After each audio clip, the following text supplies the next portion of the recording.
Good evening, Mr. Bond fans, and welcome once again to Diminishing Returns.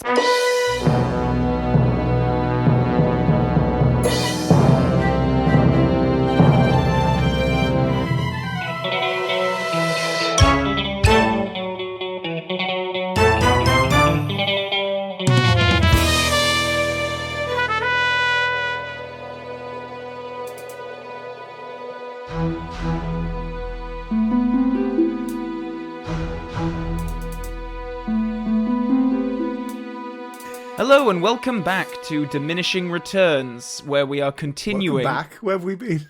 Well, we are continuing our Bondathon that has been ongoing for, nearly 3 years now? 4 years? Ooh. Yeah, 4, I think. Fucking Good lord. Anyway, I am Calvin Dyson, and with me are Alan. Hello. And Sol. Hello. And today we're going to be talking about License to Kill, the second and final Timothy Dalton Bond film, and a show that I think has been many years in the making.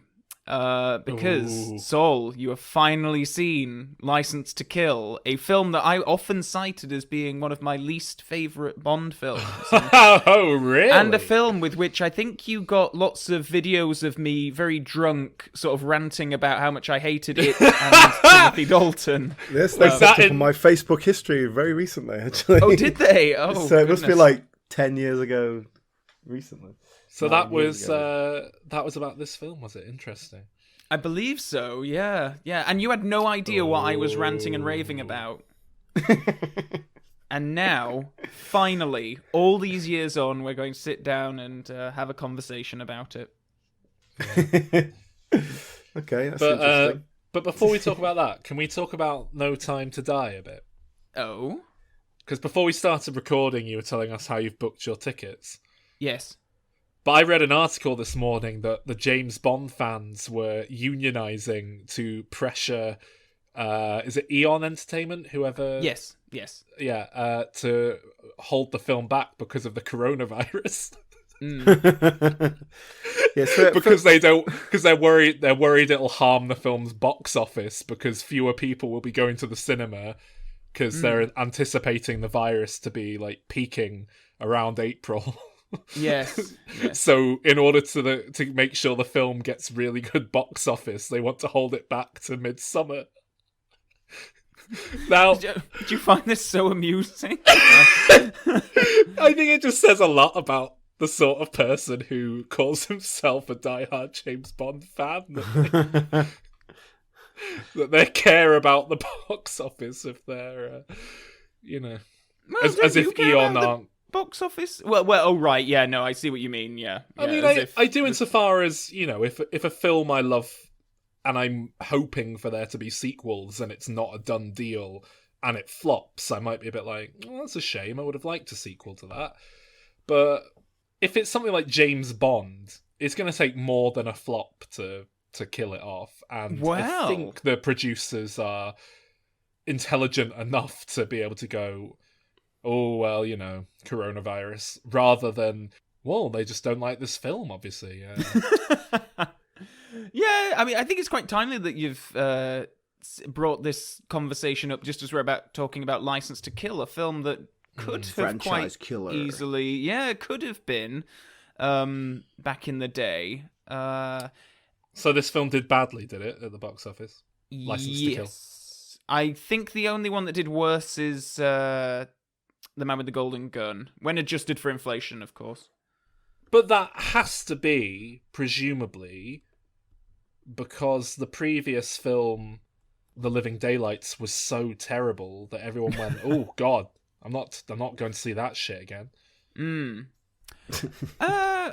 That's entirely possible. It was also released in the summer of 1989. After this, they've never released a Bond film in summer before. It was a very crowded time. I think Batman was released around the same time, and that one was sort of like the big film of the moment. I think Ghostbusters 2 was out around this point. Indiana Jones and the Last Crusade.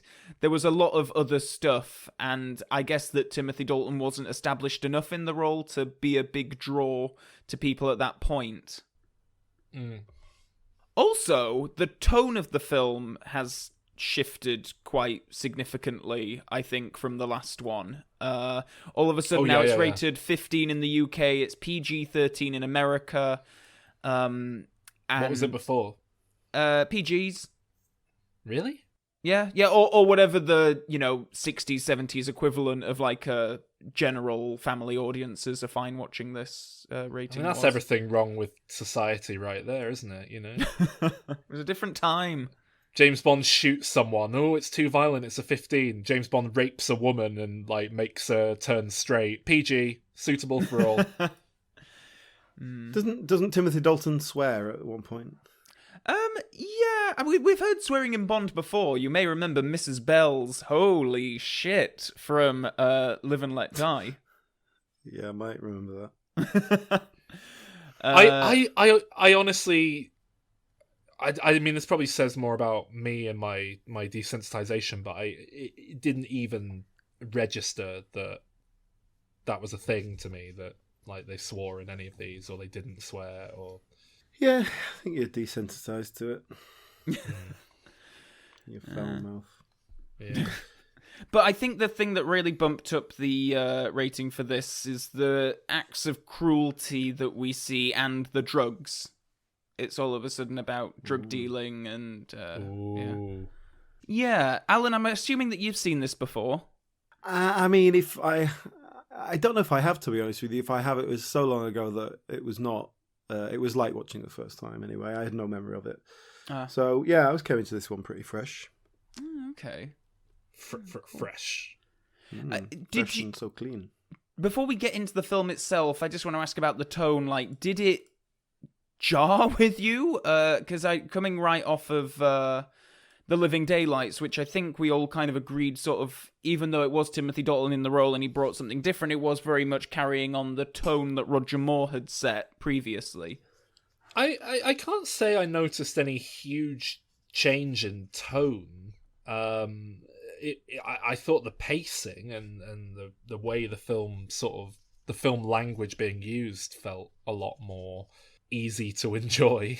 It just felt much more kind of what I spoke about with A View to a Kill. It felt much more of a modern Bond film, less of a slog that you kind of have to force yourself to sit through. But I mean, tonally, I don't think I noticed much difference between this. I did. Yeah, I mean, I could tell it was a slightly darker, sterner Bond, which suits Timothy Dalton. I think that was what was coming through in the previous film anyway. I mean, to a point, it's still using a fucking shark pulley system to kill henchmen. It's still fucking ludicrous nonsense. Well, that was it. I mean, actually, that jumped out at me because, I thought this was a darker tone, but it was justified within its own narrative that Bond had gone rogue and this time it's personal, So I was okay with that. Bond had gone off the deep end a little bit, and that informed the style. So it didn't feel out of place. But yeah, it was different. To be honest, if anything, I preferred it. We'll get on to that. But then when they do like pull open the trapdoor and there's bloody sharks, it is like, whoa, we're going back to the 60s here. What's going on? This is like old school Bond. But then, I mean, that shark ninja just comes out of nowhere. So that was what felt out of place, because it was just like, oh, I thought we were doing something a bit different here. And then we're going, like, it was like, oh, we don't want to commit too far, so let's just throw in some really like Connery stuff. But I think that's kind of what I mean. It feels like a gradual transition that's taking place, rather than they've just gone, let's make a dark Bond film, and it's suddenly a complete change of tone. This just kind of feels like a notch or two more dark than the previous film, which was a notch or two darker than the one before it. None of it feels drastically cut from a different cloth to me. That's interesting, because to me, I think it really does, especially compared to the previous one. I think if Timothy Dalton had come straight out of the door with a significantly different tone, maybe people might have gelled with it more. I don't know. They're an odd double bill, I think, to watch together. Not that either of you ever would, but it's fine. I noticed they're not committing to a proper villain, like a proper kind of cartoon Bond villain. It's missing again. It's better than the last one, but what is like a Cuban drug lord, Colombian or something? I'm not quite sure. Robert Davi is Franz Sanchez. Yeah, I mean, it's different from the last one in that we have one very clear main villain. And he is kind of maniacal in a certain way, and he definitely presents with power and authority and all that sort of thing. But it's not quirky. It's not fun. I guess that's the idea. It's a sterner one, but well, I mean, he is still using sharks as like a weapon. Well, exactly. And then they've got sharks. He's got like an iguana that sits on his shoulder with a diamond necklace, and it's just like they don't know what they're doing. It's like they're trying to smash two things together here, and it's not really working. I don't know. I think he works. I think he's one of the better things about the film. And if you notice, because they had a hard time with Timothy Dalton doing sort of like the one-liner quips and the like in the previous film, they actually give Robert Davi more one-liners in this one than Timothy Dalton at certain points, because they felt that he had a better flair for the witticism. Yeah. It felt odd whenever he'd like look to someone else and they'd say a line that you could just see Pierce Brosnan knocking out the park. Yeah. That bit when the guy goes, "What a terrible waste of money." I was just sat there thinking, like, if this was Pierce Brosnan, he would have just gone like, "Gives new meaning to the phrase blood money" or something like that. It would have just been. It would have just worked better than this kind of awkward, stilted exchange between Bond and this sort of half sidekick. Oh, I love Sharky. He's great. Bond and Felix's old friend that they've loved forever, who we've never seen before. Was he not in a previous film? No, never. The first time we see him is when they're driving to Felix's wedding, and it's just him, Bond, and Felix. Because I recognise the guy. I mean, I don't know why, but I knew him from something. And I thought, oh, well, he'll have been in a previous Bond film, playing like one of the agents that helps him, somewhere. And they brought him back, like they brought Felix back. Honestly, I thought, he's been in this before. I couldn't place it, but I can't remember any of it. Well, he's one of those sort of like, and this movie is full of them actually, one of those just 80s actors. Yeah. Like, he's popped up in a lot of stuff, and when you look at his filmography, it is, National Lampoon's Vacation, Batteries Not Included, The Wizard, Loaded Weapon 1. Oh, brilliant. Oh, we should do The Wizard on this show. I've never seen it. I mean, that is a fascinating relic of the 80s. It is one of the weirdest films I've ever seen. I did notice that as well as Robert Davi, we have the other Thompson from Die Hard, Thompson and Thompson, I don't know who playing. In Die Hard. Oh, yes. the FBI agents Thompson and Thompson. Right. You know what I'm talking about? I know Robert Davi's in it. Robert Davi is one of them. The other one is, let me find out his actor name because I can't remember off the top of my head. But he basically plays one of the DEA agents who is, Bond comes up against him when he's like trying to get justice for Felix, and he's the one who's like, just leave it. Oh, it's Grand L. Bush. That's the name, yes. Yeah. Is that a real name? Is that his name? Yeah. In fact, I think I'm Facebook friends with him. Let me double check that. I think he added me. Well, he's the other Johnson. He's the other Johnson in Johnson & Johnson, and this is the year after Die Hard anyway. Yep, I'm friends with him. Very 80s. You could have got him on the podcast for it. We could have got some inside scoop. Well, yeah, actually, I mean, how do you get more 80s than he was in, like, Lethal Weapon, Die Hard, Lethal Weapon 2, License to Kill, Night Shift. Never worked since. He was in Forrest Gump. Yeah. Well, that's very 90s, that. I don't like that. Bleeding into the next decade. The Exorcist 3. Oh, that's the one people like, isn't it? Oh, I don't know. Or am I thinking of Exorcist 4? Oh. There's one of them that has like a mad cult of fans who say it's good, even though it's not. No, but I'm just while we're on the subject of this kind of like 80s action stuff, the music score for this film is written by a guy called Michael Kamen, who did the music for Die Hard. So my name is Michael Kanan. So and I think that not a lot of people know my music. It's only supposed to blow your bloody ears off. Oh God. Improv genius. But I think that, as well as the fact that this film is mainly set in sort of America, Mexico, it's full of all these actors, it has this score, it does feel like it's deriving from other sources other than, what it has done previously. It feels less sort of like European spy thriller sort of thing and more 80s action movie, which is, I guess, a trend that they were trying to chase. Cubby Broccoli came to me and he showed me a screening of The Living Daylights. And he said, we want something like this. And I watched it and the volume was only at 16. And I said, it was only 16. It needs to be bigger. The size of a tangerine. I'm running out of... I'm running out of... What else has Michael Caine said? God. Do the bit where he dies in Kingsman. Oh yeah, you fucking silly cunt. I didn't particularly pick up that this film was like gone American. I don't know. It felt the same tone to me, just set in Mexico or whatever.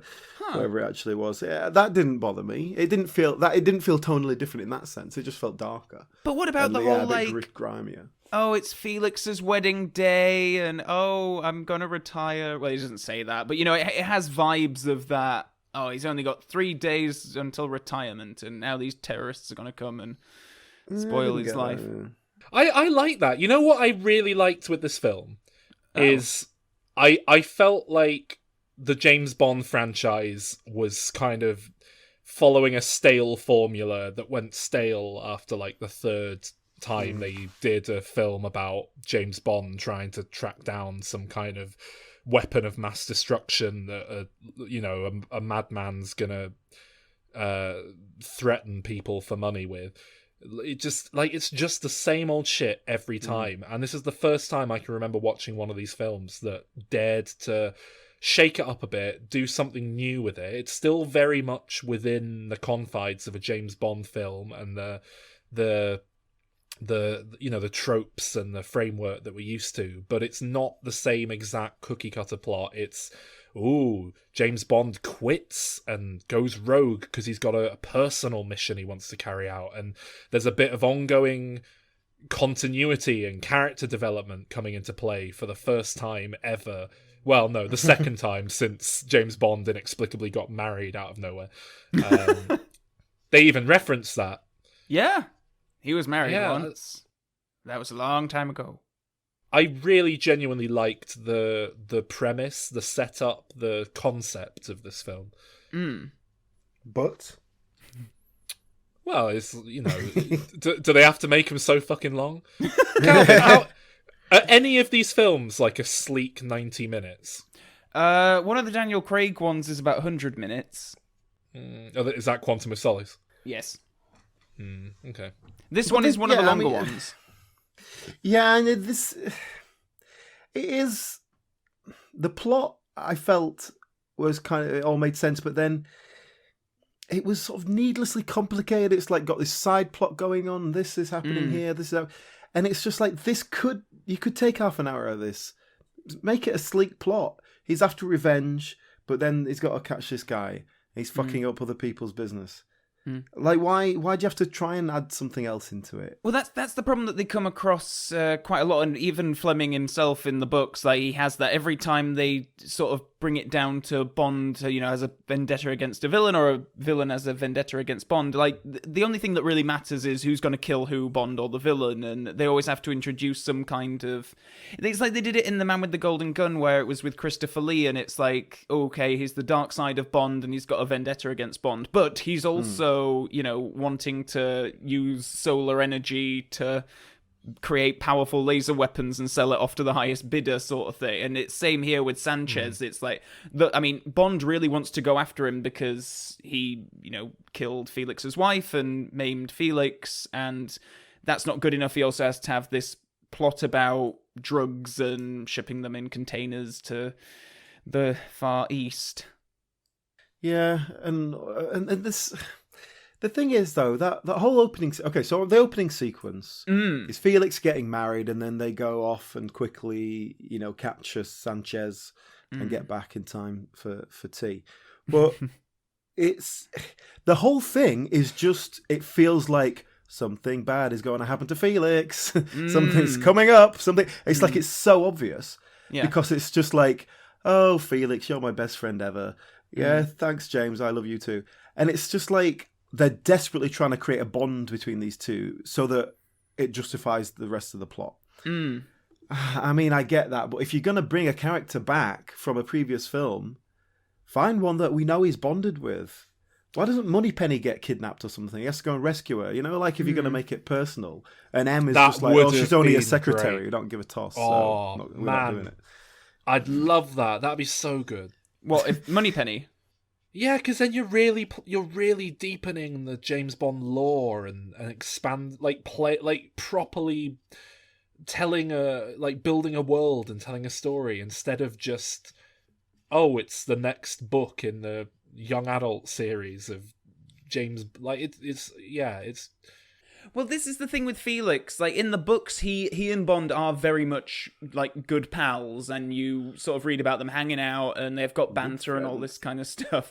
But because not only has Bond changed 4 times since the first film where Felix introduced this is the first time a returning actor has come back to play Felix.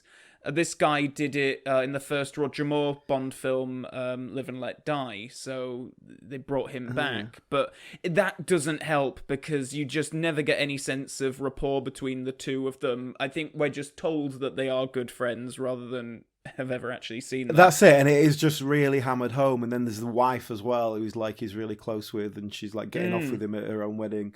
Yeah. And it's laid on too thick, so you know something bad is going to happen to them. Yeah. And then so it's just a bit too obvious. And then Bond goes rogue, and you buy into that. It's like, okay, but then it doesn't even feel that personal with Sanchez. Do you know? It's like because with Sanchez, it's business. It was, did he pull the trigger, or was it, I know he didn't literally shoot it, but he just sent his goons out to deal with a problem.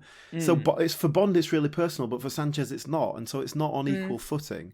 And that's why you have to bring in the fact he's destroying his business. But then just to jump forward to the end, like, by the end, like, the buildings are blowing up, his cocaine tankers are blowing up, and he doesn't care. It's like it's just about getting away. I don't know, it just felt like the stakes weren't high enough. Like, it feels like in Bond it has to be like, look, we need to press this button within the next 12 seconds, or, America's going to be wiped off the map by the Soviets. It's like, it's got to have that level of stakes. So this being like, it's like, a drug dealer, and I know drugs were big in the 80s, so, but, I don't know, it just never felt big enough. But if you're going to make it personal, you can get away with it being smaller, but it has to work personally. And I think if you could made it actually those two going head to head, it would have been all right.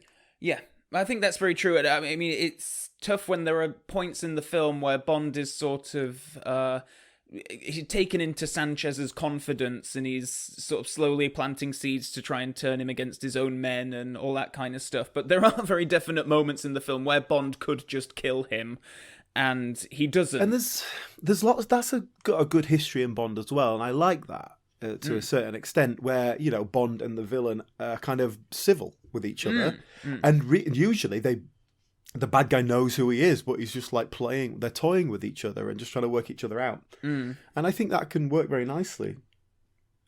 But here it doesn't quite play, because I guess you never know.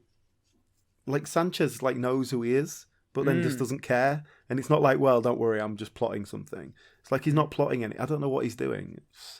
And I don't think that's because I missed it. I think it's just because it's not there.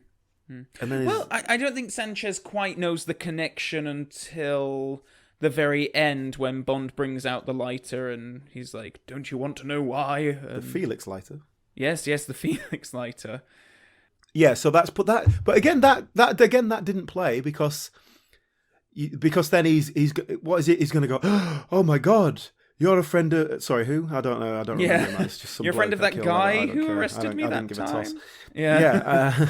Like he doesn't care. And that kind of very end confrontation between the two of them felt a little bit anticlimactic.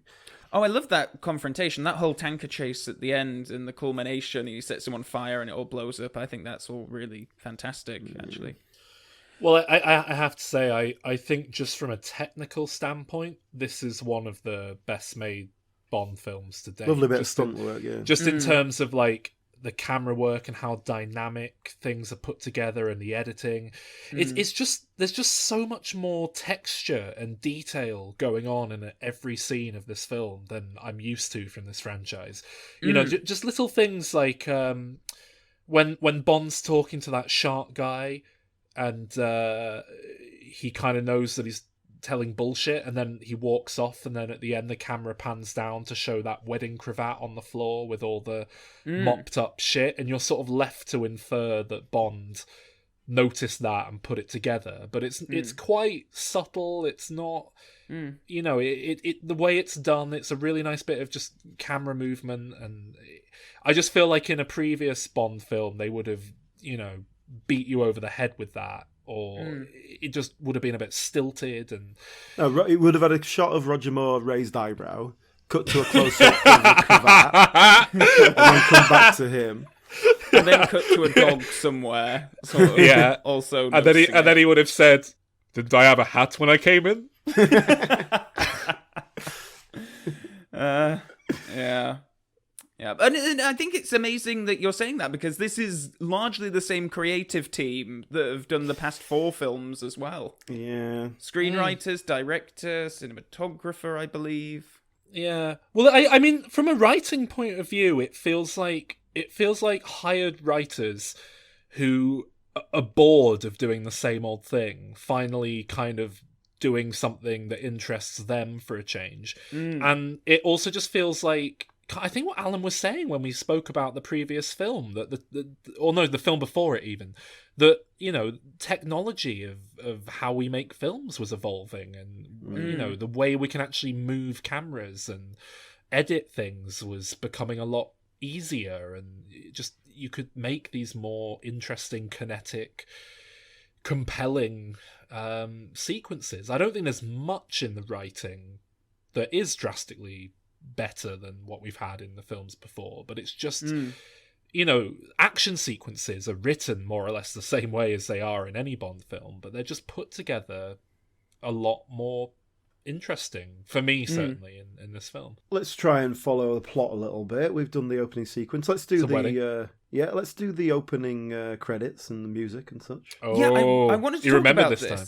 Because I know, Sol, you took issue with the opening credit sequence in the last film. Yeah. This is the last one in the series done by Maurice Binder, who's been around more or less since the very start. He's the one who has a fetish for silhouette ladies, right? Yes, yes. Yeah, no, because he didn't do the opening titles for From Russia With Love and Goldfinger, which kind of brought in the whole idea of using scantily clad women. I have to say, this is a huge improvement over the previous film. For What? Just as a nice, I mean, it's still treading the same old stuff, but it's just such a nicer. It's just less boring. The opening credits, the song isn't as good. It's fine. The only real issue I have with the opening credits here is like it really does feel so puerile that it's just a bunch of naked women dancing around. Do you ever get embarrassed by these films, Calvin? Because it is like the equivalent of, you know, having like a Baywatch model poster on your bedroom wall as a 12-year-old boy. Yeah, next to a picture of a Lamborghini.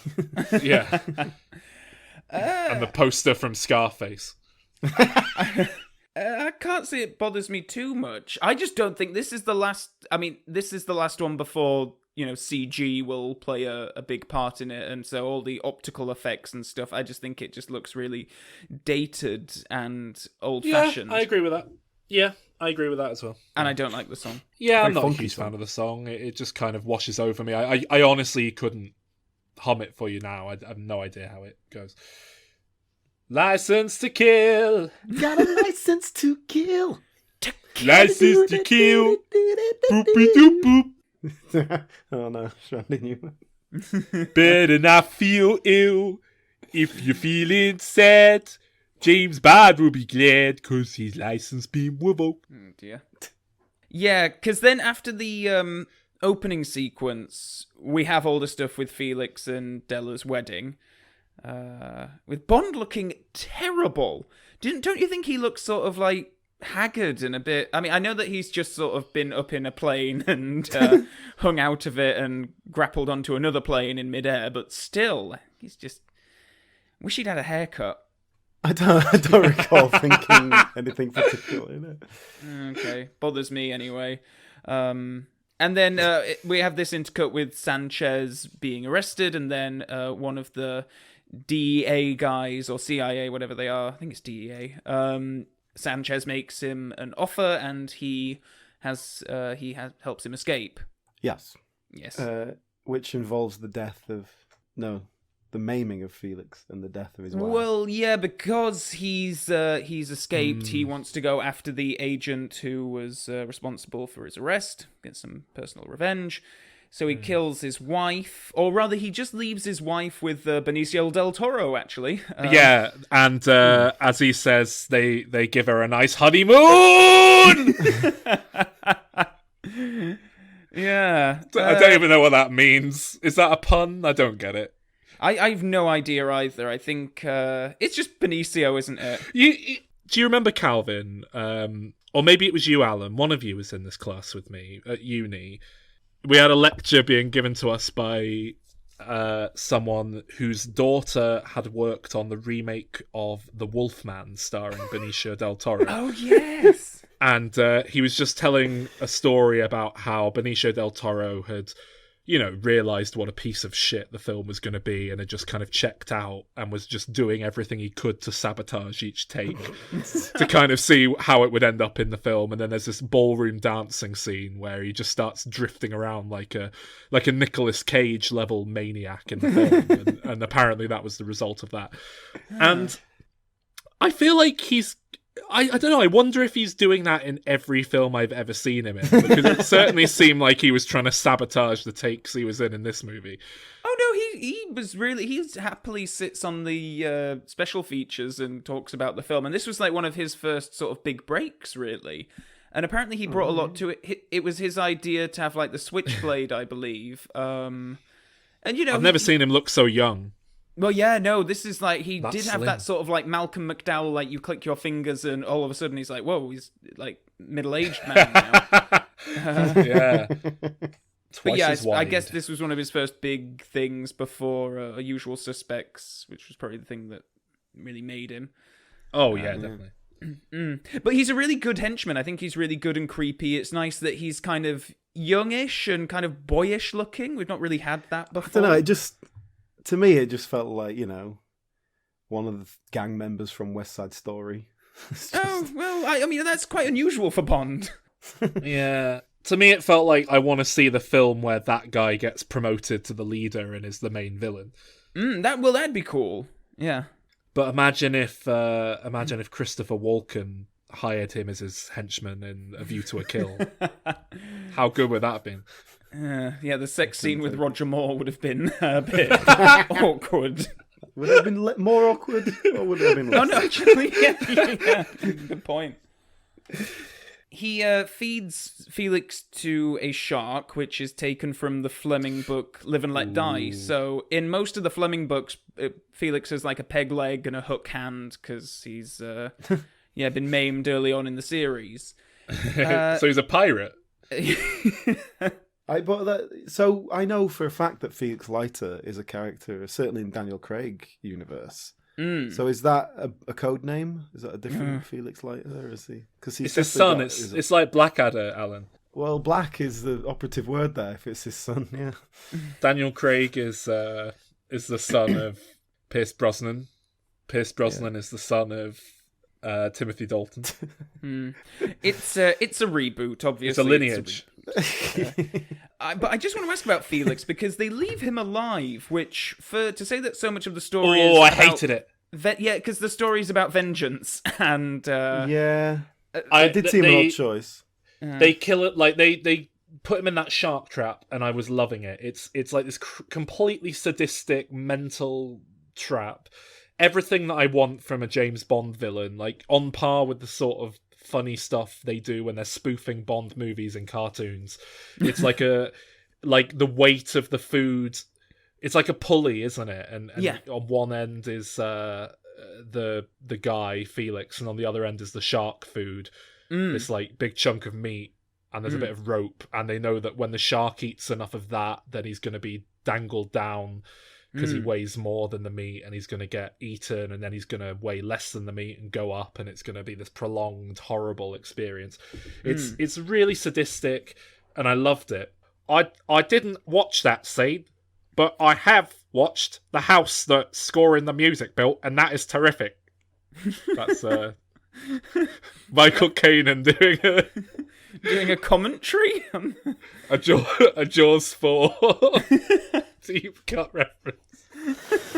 Did the only other Michael Caine quote just come to you halfway during your talk there? But no, I was really disappointed, because it just felt like, oh wow, they're killing off this guy. I do actually remember him from a previous film. There actually feels like there's some power to killing this guy off here. And then he doesn't even die. He's just in hospital after being bitten once by a shark. It's like, what? Yeah. It does feel like a bit of a cop-out. They bring in the wife and kill her to make it feel a bit more substantial, I guess. But yeah, it feels cheap, doesn't it? Yeah, it really did. I think that's so why I was to Bond's dead wife as well at one point. I think they're just trying to imply that there's some kind of parallel here between him and Felix, and there's maybe even some vengeance transference, but it's not really developed, so it's not there. I'm just kind of reading into it. No, I think that came across. Oh, cool. Okay. So, I mean, it's up until about this point that I was really on board with this film, and like it was probably my favourite James Bond film of the lot. 20 minutes in. Goodness. I remember up until he quits. Oh, and then okay. after that, I just don't remember anything because I got bored. Well, that's a bit of an odd scene as well. Well, before that, him and Sharky go and mooch around that marine warehouse, and they kill the DEA guy. They send him into the shark, and we have the terrible waste of money line. Yeah, I like that, yeah. Yeah. Good. And then they take Bond to Hemingway house, and M is there, and it's this really strange build-up where we see a load of cats and a figure stroking the cats, and then he turns around and it's just M. I don't know if we're supposed to think it's Blofeld. It's really weird. Yeah, I guess that's the idea. I think he just likes fucking with Bond. He's just fucking like about. It's just funny, isn't it? You play pranks on your mates. And then he's there like, we've got to wait around for several hours for Bond to turn up. What can we do while we're here? Cats. Well, I saw a load of stray cats outside. Just round a load of those up. It'll be funny. Trust me, it'll be funny. Bond is, with the cats, he hates them. He's got the PTSD with the cats. It's like, yeah, it's not bad enough that his friend's wife died, but let's bring in another flashback to his previous adventures. But M is especially crusty here, and like people. Yeah. The guys even shoot at Bond when he like makes an escape, and it's weird that they're all so hostile to him so quickly. No, because he's going rogue, and they're the government. They're following protocol. That's what they do. Yeah, last movie, Bond was instructed to murder that woman in cold blood, and he didn't do it, but he got chewed out for it, didn't he? Yeah, I've been chewed out before. I like that.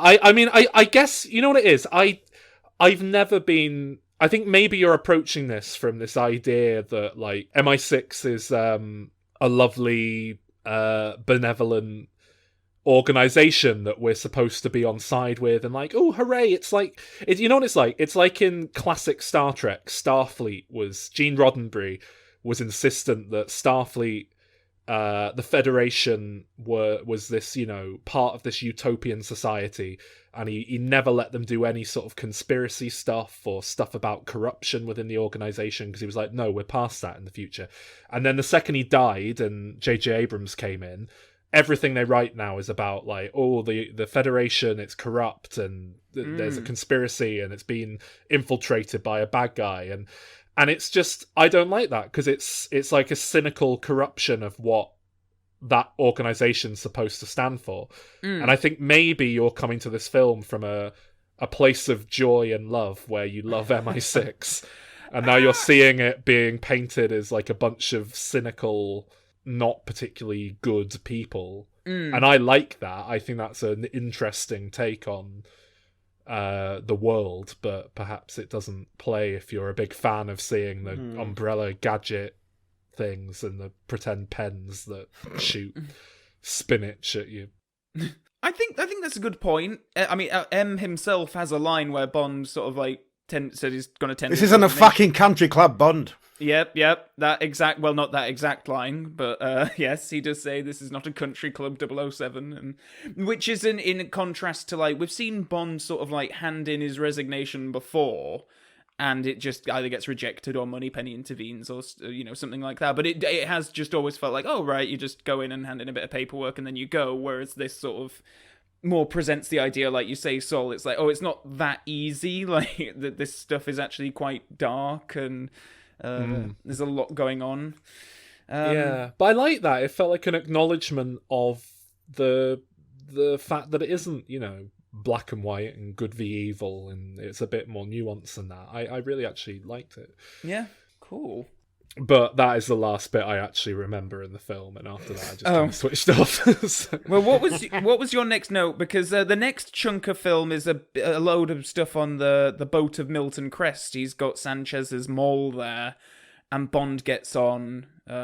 He meets her.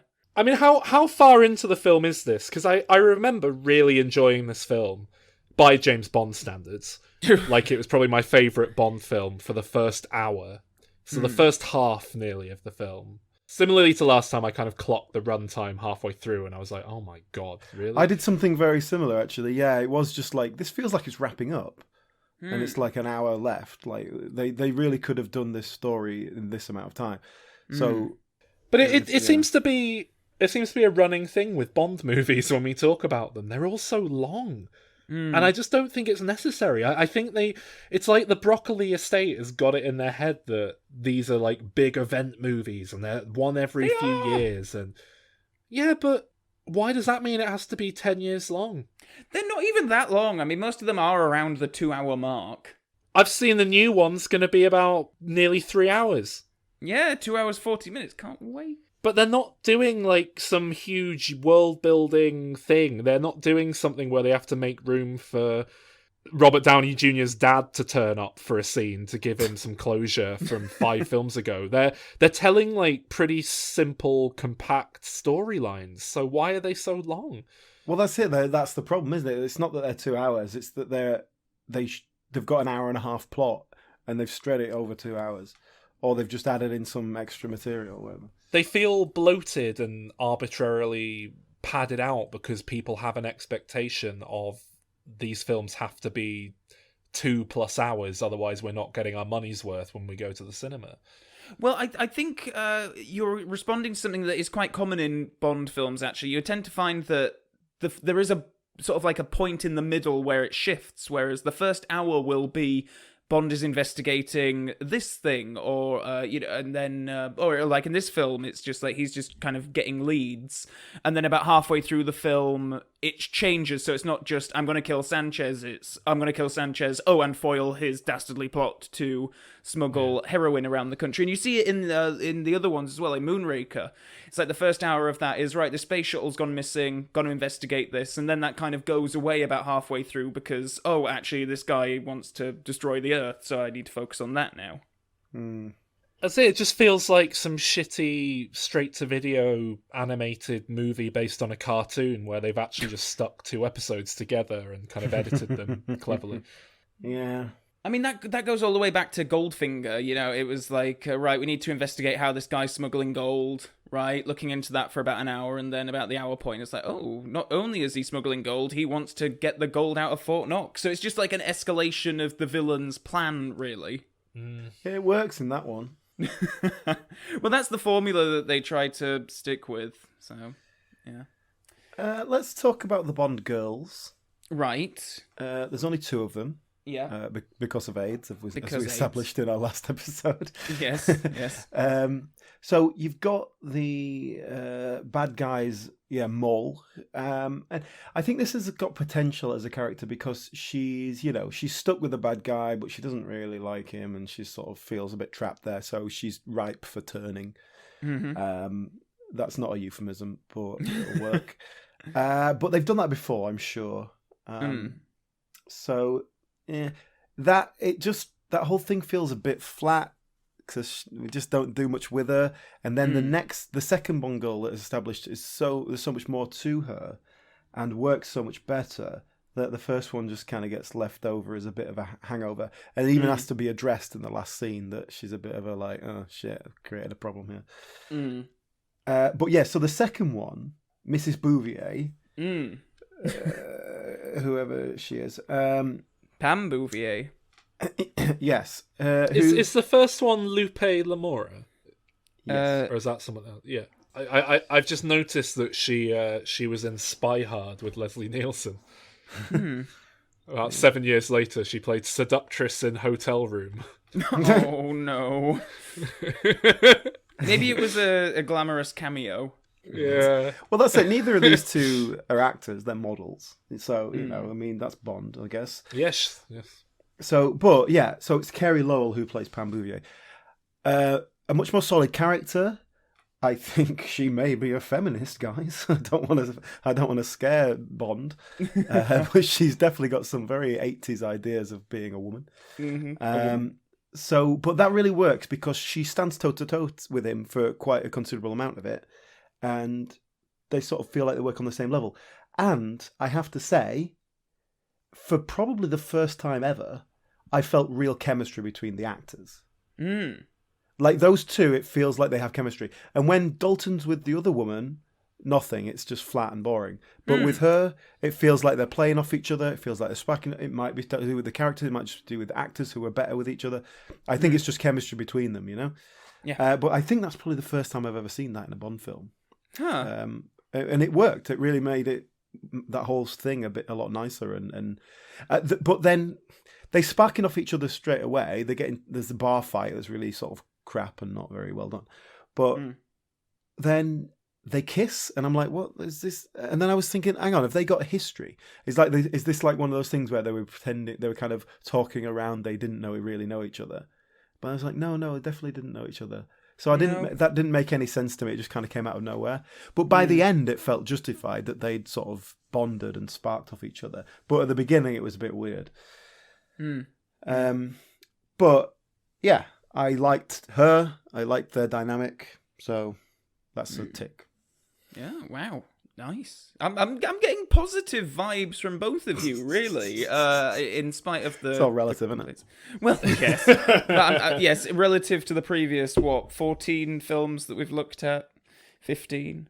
Okay, well that just about takes us up to where Bond goes to Mexico and the fictional Isthmus City, which is difficult to pronounce. It's Isthmus. That's a real thing, isthmus. Well, the city isn't real. What does it? Why do I know that word? An isthmus is a narrow strip of land that connects 2 larger land masses and separates 2 bodies of water. Very literal name for a city. Yeah, but it is Mexico. I guess they didn't want to offend anyone in Mexico by implying that their politicians were corrupt and doing deals with drug lords. Well, they are definitely Mexican. Yes, but it's around this point where Bond checks into the hotel and is doing some snooping, and we get the sort of the second part of Sanchez's plan, which is just exactly at an hour into it. So is this where you two were kind of tailing off a bit. Yeah. Okay. I mean, there's still stuff to enjoy here. Q pops up. He's like on location. Yeah, they're trying to bring Q in for a bit of comedy, and it kind of works. It basically works, but I guess they were worried that Dalton was too severe. Yeah. Well, I like Q in the Timothy Dalton ones, actually. They give him bigger roles in both than usual, and they really play up his whole, like, eccentric tinkerer sort of thing. I guess that's to play off Dalton, because in the Roger Moore era, he was very much like, oh, don't be ridiculous 007 and telling him off and all that kind of stuff. And now he's just sort of a bit of a wacky uncle going with his gadgets. Yeah, that's nice, though. I liked it. Well, I think they needed a scene just near the end or something where it is just Q in the casino and he's got a little gadget that's manipulating the roulette ball or something. So he's just winning time after time and he's got like a prostitute on his arm and he's just like, he's like living his best life. Do you remember they did that in Diamonds Are Forever? Oh shit, did they? Yeah. He's got like a thing on his hand which is like, he's cranking all the slots and it's jackpot. Yeah, they did, didn't they? He didn't have a prostitute there. No, that was Octopussy. 8 of them. But yeah, I quite liked that whole bit. He comes in and gives him some gadgets. He uses the gadgets. They're just perfect for what he needed. They're doing a whole thing where the whole thing with him and the Bond girl, where she was like getting pissed off at him, like they were in like they were trying to play it off as if they were a married couple, and she was pissed off because he'd shagged someone else. And it's like, what's going on here? It didn't really. That whole thing just needed more work. Yeah. Can I ask, with Q and the gadgets, why are none of these things standard issue? Why is Bond always trialing like a beta, in development new thing that Q's tinkering with and hasn't quite been finished or has only just been finished and not trialed? Nothing he makes seems to get through to just being something. It's never like Bond goes into an armory and picks out a few things to go into the field with. It's just Q goes, oh, I've made some chewing gum, and if you chew it and then blow it up, it goes all massive and you can use it as a parachute. Do you want to give it a go? Oh, yeah, great. Well, in some of the ones he says, oh, we're doing this as standard issue now. Things a bit like, I think the keychain in the last one is, and the briefcase from Russia with Love. But I do agree, like, a lot of the time it is just, oh, we've got this thing this time, and you won't have it again by your next adventure. Yeah. So I hope it comes in handy. And wouldn't it be nice to see Bond go into, like, a big, like, weapons room and pick out a set of things that he's going to need for a mission once in a while, or to be given a set of things like I don't know. It's I suppose the idea is often played like Q has developed things specifically for the mission, isn't it? Yeah. I mean, it's really just a screenwriting device. It's like, oh, we've got Bond tied up here. Oh, he needs a razor blade in his watch or something, so put that in Act 1. I mean, it's very much that. Are there any Bond movies where Q gives him a gadget and it doesn't work, but it kind of has like an unintended funny side effect, and then Bond uses the side effect to get out of the trap at some point? Definitely will be. I'm trying to think. Like he gives him like a laser pointer, and the side effect is it gets really hot. So he uses it. No, he gives him a laser, and he's trying to burn something out, but then a cat jumps up and knocks. Yeah. Perfect, something like that. There probably is. And he and it's Blofeld's cat. He like tricks into jumping off a cliff, and then Blofeld's like, "Oh no!" and like falls off after the cat trying to rescue it. Something like that. Because I feel like that would be like, that's postmodern good writing. That's like for self-aware audiences. You have to like go one step beyond and what they're expecting. Oh, you thought he was going to do that? Well, he's not, but we still set it up. Has there ever been a scene where like one of the Bond girls, he's just giving her a good scene too, so she goes to brush her teeth, and she borrows his toothpaste, and she's like, "Oh, how is this? This tastes like Semtex. What's going on? What's that?" No. No. I'm trying to think. There's definitely a time in Live and Let Die where he's using his magnetic watch to try and lure a rowboat towards him, but it's actually tethered, so he can't actually get out that way, so he has to jump across the crocodiles instead. Yeah. So there have been times where they've not necessarily worked on the first go, or for that situation.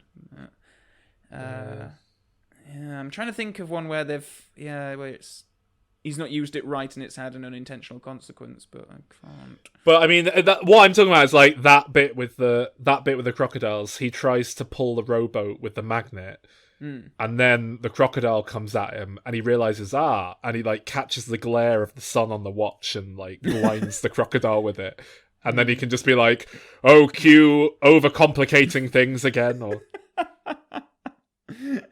So there's one subplot that I think could have been taken out of the film completely. I think Alan alluded to it earlier on. The ninjas who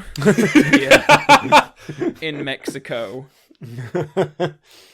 I'll tell you what I liked about this whole subplot is that it states very clearly that because Bond has gone rogue, he's fucking up other people's things. Like the good side. This guy's like, I've been setting this up for years. I was finally getting on the inside, and you fucked it up. And then they all die. Yeah. And so I think that it really brings home to Bond that he's fucking shit up and he has to put it right. Yeah. And I guess... I don't know if he does put it right. He just kills everybody. So I don't know if that counts. Whatever. Just creating a power vacuum in the drug cartels, but sure, that'll be fine. Well, and there's a British guy there as well who's there to sort of like take him back, who dies as well.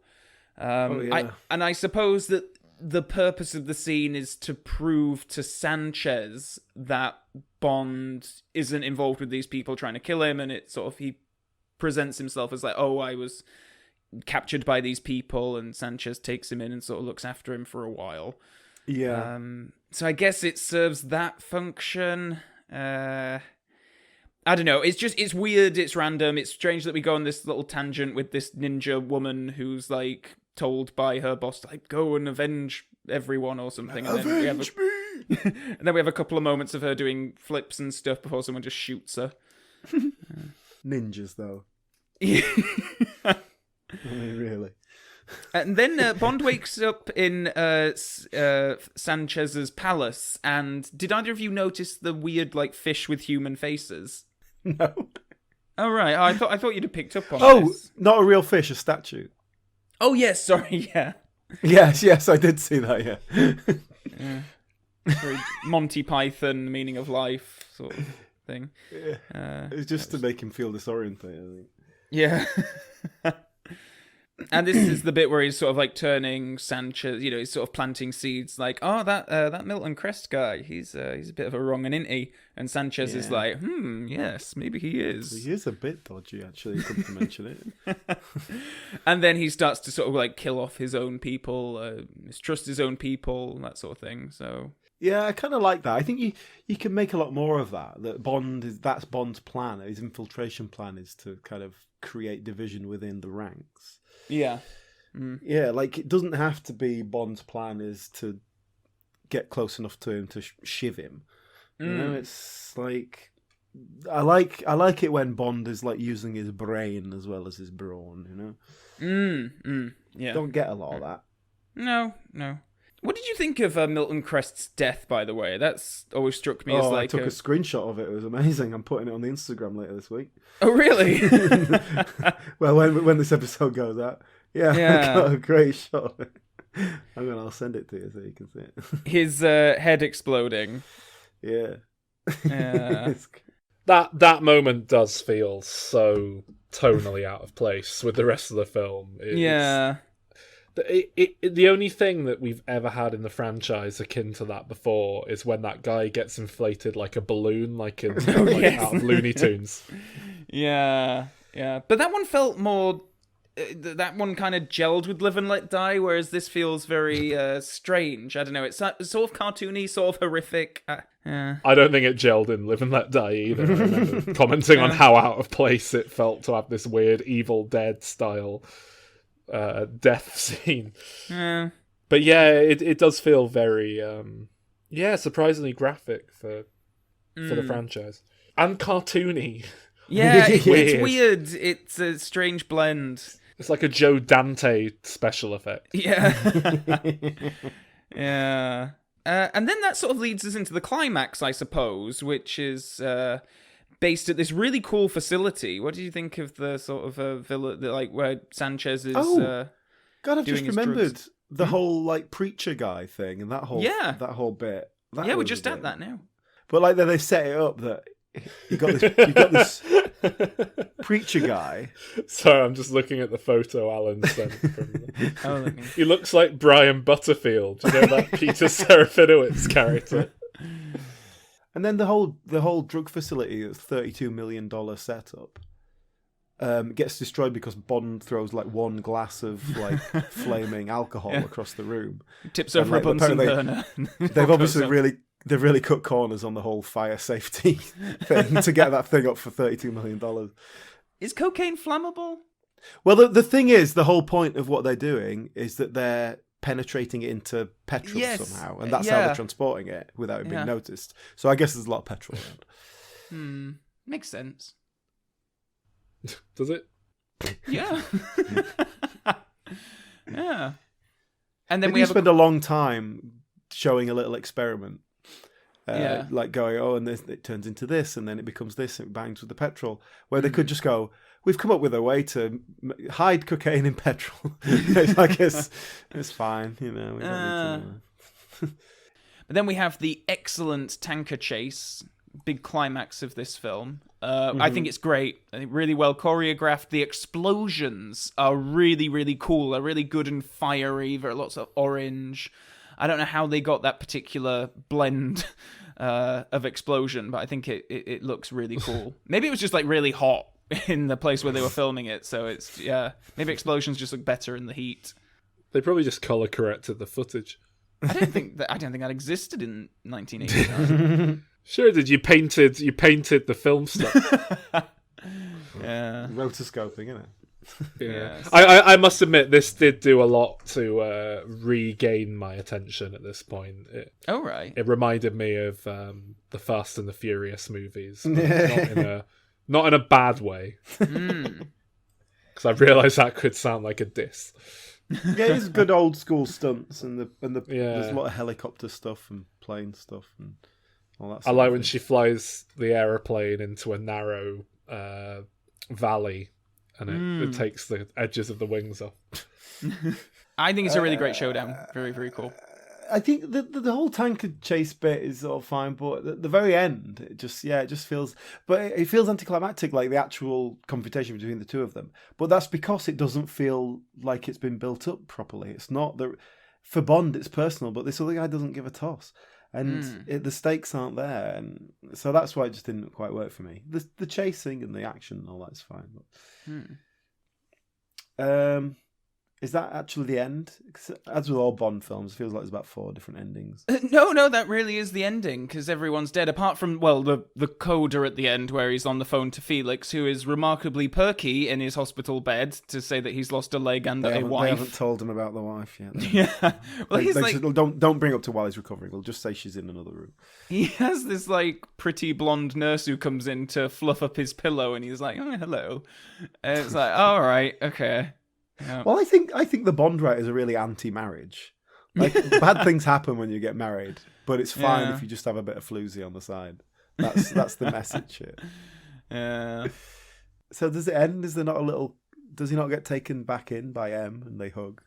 Well, I think Felix on the phone says something like, "Oh, I've spoken to M and he's got a job for you," or something. So it just implies that he's going to be taken back. But then they have the thing about, which Bond girl he's going to choose? Is it going to be the Talisa Soto, or is it going to be Pam Bouvier? And Q's there. The next film presumably starts with M being like, "Come on in here, Pierce. We'd like to give you a promotion. A new openings come up. The old guy quit, so we need someone to take over the James Bond position here." Well, yeah, but the M has changed considerably as well. So yeah, well, they point that out. I mean, M actually is a code name, right? Yes.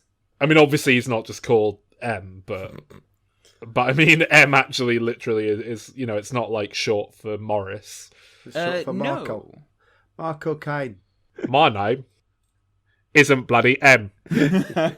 Hate the winking fish statue that we end the film with.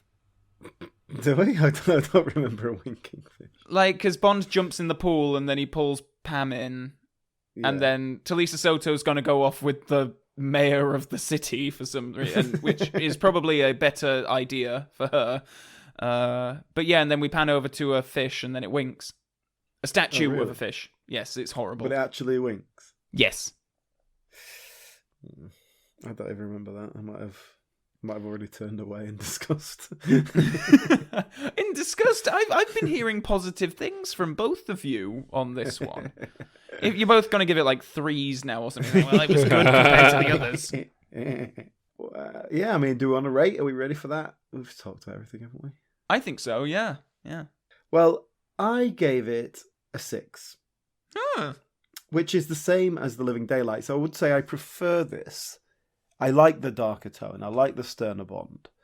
I think it's more akin to what we get with Daniel Craig. But it was obviously before too early. It was way ahead of its time. But yeah, I quite enjoyed it. But it just sort of outstays its welcome. All the usual flaws that you expect with Bond films. Yeah, so it was sort of like, it's all right. Both of these films have been better than the Roger Moore ones, put it that way. Oof, goodness.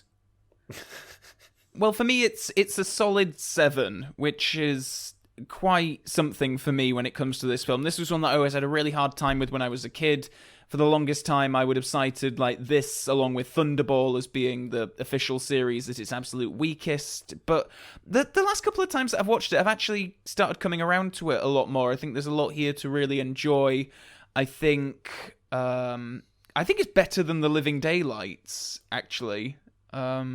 Oh God, there's no question it's better than The Living Daylights. Yeah. That represents peak bottom. Oof, goodness.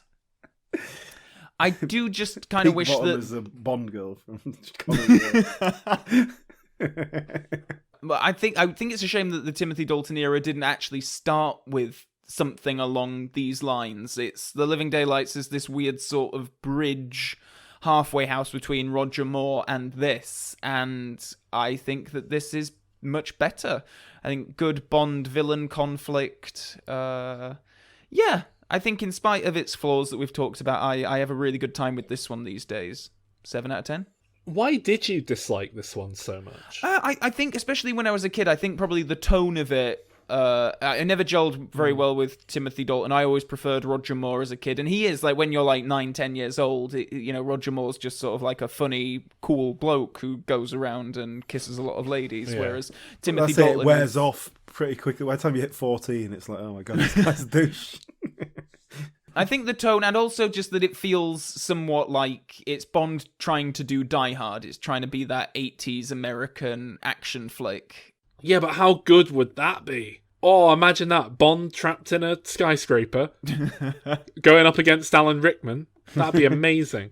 Hello, Mr. Bond. I mean, if we really want to know why you hated it, I'm sure we can just drop a clip in here. Wait, Calvin, so Timothy Dalton was the best Bond, that's what he said. I don't care what the shit if he's like a fucking what? What's your thought? Well, he's nothing like James Bond. So therefore he's shit. Have you seen like that? Yeah. Fucking Norman Calvin Tucker. Oh no. I've changed. A young Calvin. This is what happens when you start drinking. You're not used to it. I didn't know what I was doing with alcohol back then. I genuinely really enjoyed this one. Good God. In the way that I think most people do for the first hour. Like the way I think most people enjoy Bond films. I was just getting that from it. But then, as we've said, I just tuned out. It just got drawn out and dull. And so, I mean, it's definitely one of my favourites to date. There's probably more that I like about this one than any of the Bond films to date, but I will acknowledge there are better made Bond films out there that don't kind of do it for me on a as visceral and personal a level as this one was kind of working for me. So I give it a 6 out of 10. I think a lot to like, a lot of positives. I'm surprised that it's seen as a weaker entry in the franchise, to be honest, because I think it's by far and away some of the best stuff that I've seen from it so far, especially after that piece of shit Living Daylights.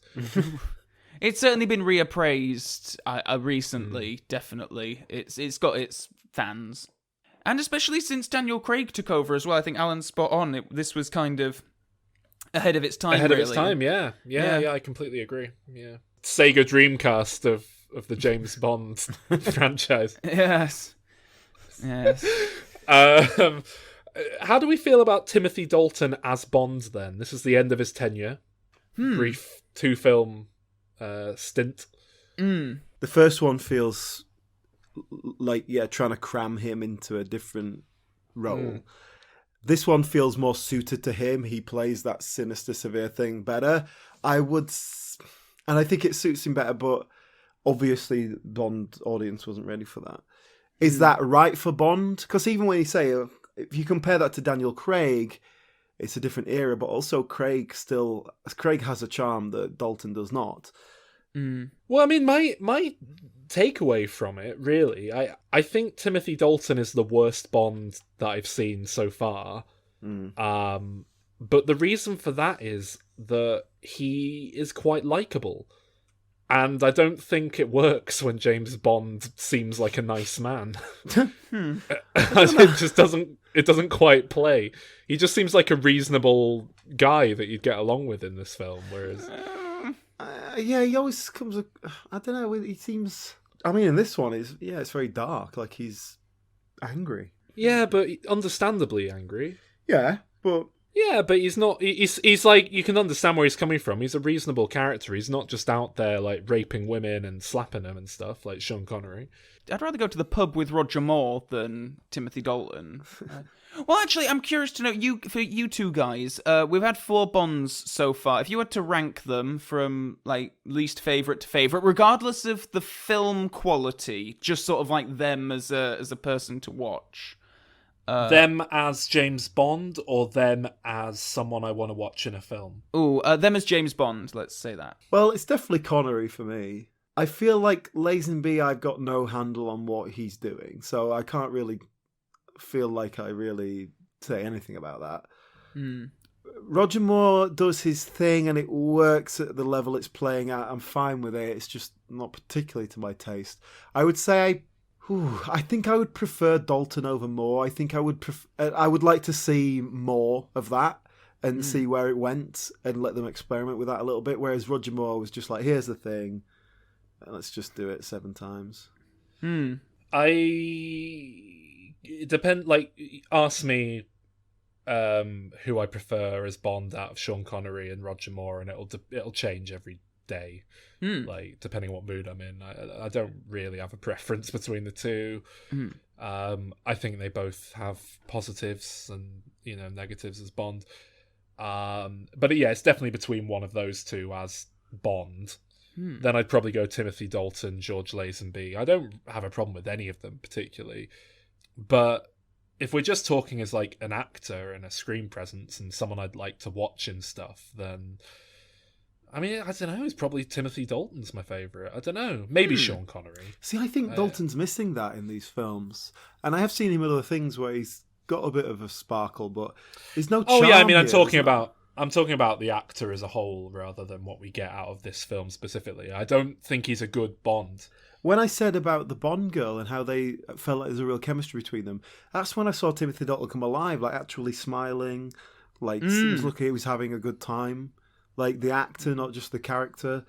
And then there's so little of that in these two films, and I think that's a shame. As much as I like the more serious tone, you need to balance that with the lighter moments and let the sparkle come through of your film star that Connery always had. Moore doesn't really have it, but he can fake it, so it's all right. Yeah, that's what you need. That's what Bond needs to have. A quick sort of preview of our next Bond episode, which I believe is also our next episode. Unless you lucky Bond fans, unless coronavirus takes hold and we all die. Yeah. Yeah. Well, not even that. If Eon go, this is no time for No Time to Die. Which they will. If this legitimately going to hamper the box office to a significant amount, they will just pull it. Well, I mean, we're recording this just after The Invisible Man had a very good weekend at the box office, despite all of the coronavirus stuff. As of recording, we've still got a good few more weeks to go until Bond premieres, unless things get significantly worse, which I'm assuming... Yeah, but they will. Well, yeah, but it's whether or not the media want to sort of kick up a fuss about the flu. Oh yeah, let's be clear. As we record, the coronavirus is not a threat in any real way whatsoever. So on a national level, on a pandemic level. Yeah, but it is definitely going to get worse than it is now. And whether or not it gets to the projected, like, what is it, 1/5 of the workforce off sick at once or something that they're anticipating. Yeah. Be that due to self-isolation and what have you, rather than actually contracting the virus, obviously. But yeah, I think it will have a significant impact on, well, the world economy. Yeah, but there's a big difference between not going to work and not going to the cinema because you're self-isolating and a kind of pretend you don't want to go to work. But it's hard to get people to go out to the cinema at the best of times, and it is a hot box for you cough in the cinema, it's swirling around there, everyone's breathing in those coughs. But on the other hand, who goes to the cinema? Well, young people, isn't it? 18 and below, and they don't give a shit. Like, coronavirus ain't going to harm them. It's only going to hurt people who are like 70 and above. So Sean Connery. This could take out the majority of the Bond fandom. If we get a true plague, like a proper pandemic that does play on age, plays on those less healthy, and we wipe out the older generation, it'll change the whole thing. Like, Donald Trump won't win. It could be the end of Asthmatic Bond. Remember him, that one-time character? I don't think he even made it into the final edit. He was so insignificant. He didn't make it up the stairs.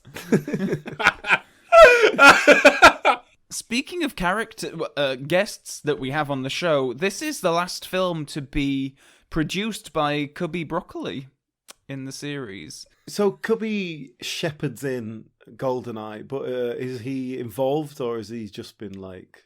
Is he just like a kind of decrepit old man who's not allowed to make any decisions anymore? Well, I think he's consulting. Like, it's Michael G. Wilson, who co-produced the last 3 films with him, who's his stepson, who was also co-writer on some of them, and then his biological daughter, Barbara Broccoli, who's been a first assistant... working on the second unit stuff, so they take over as producers, and they are still producers up to No Time to Die. Was he just sat on set in a wheelchair with a bald cat stroking it? And then Babs dropped him down a chimney because he was making too much noise. I think he will have given... He certainly... they pursued Pierce Brosnan. Cubby pursued Pierce Brosnan for Bond before Timothy Dalton. So I just imagine him running after Pierce Brosnan along the street. Come back, I want to hire you. Well, in a way, that's what they did, because it's sort of like, oh, okay, well, Timothy Dalton just doesn't want to do anymore, actually. He feels like his time has passed. So was that what it was? Like, that is what was the ending to the Dalton era? Was he only contracted for 2 films then? Was that? Well, no, he was contracted for 3. And he told them to go fuck themselves. No. Wasn't there a big delay getting the next film together? So he went off and did some other shit and then couldn't be asked coming back or something? Is that? That's exactly it. There were legal problems. There were legal problems with MGM, but they were planning on doing the 3rd one. And yes, it was going to be released in 1991. They had this film every 2-year thing going on. But it was just the rights to Bond are tied up with MGM and United Artists and the various companies and stuff. So there was just a load of trouble, which meant that by the time they actually did get around to preparing the next Bond film, he just didn't want to do it. So Are you allowed to just not do it if you're in a contract? Is that how it works? Well, I think they like the period that it covered had expired. I assume so. Something like that. There was something. Or they were just gracious enough to let him take other roles because it was getting delayed. Maybe. I mean, there's often a lot of goodwill that gives actors wriggle room in these things. I read that after such a long delay, they basically wanted him to do more than just another one. So if he'd have done another one, he would have fulfilled his contract, and that's basically all he wanted to do. And they said, after this length of time, we kind of need you to do more. And he was like, nah, I'm all right with that, actually. So, yeah. So, and then they went back to Pierce. Yeah, which we will see next week. Yes. Very excited for that one. Yeah, and you listeners, you have me to thank exponentially, because this was we were going to be looking at the 60s spoof Casino Royale originally before I intervened, so just thank me for that. Yeah, we're going straight into the Brosnan era. Yes, we'll get to it eventually, but I thought for the big Bond episode before the latest Bond film, I think GoldenEye will be a much more appropriate one to talk about. I think it's exciting, this, because all bets are off. Like, I might actually enjoy the next Bond film. Yeah, I'm looking forward to it. It's actually been a long time since I've watched the Brosnan films with any kind of notice. But yeah, and I'm looking forward to this. There's a 6-year gap. It's the biggest gap we've had, but it's quite a significant gap as well in terms of, you know, the end of the Soviet Union and all that sort of stuff. Times really changed. Technology has changed dramatically. It's like film changed quite a lot, and I'm really looking forward to see how they embrace that, how they take it on. Yeah, a new Bond. The 90s were a time of unbridled optimism, and I think that'll be fun to go back to. And I think it's going to be, obviously I've seen the film, so there's probably some memory coming in here, but the Brosnan films are a bit more fun. A bit more Roger Moore, I guess. But yeah, like, things aren't quite as like, you know what, we could die any minute. You know, then 9/11 happened, I guess that changes things. But, you know, yeah, the 90s were that period where it was like, oh, we can have fun with, you know, people trying to kill us because it's not really a real threat at the moment. And, you know, we don't, it's pre-born, we don't have to, like, actually punch people in the face all the time. It's just going to be like, throw a handkerchief at them and it blows up. It's Q's made of an explosive handkerchief. Yeah, something like that. I'm going to be very interested to talk about it. I think it's going to be a good one.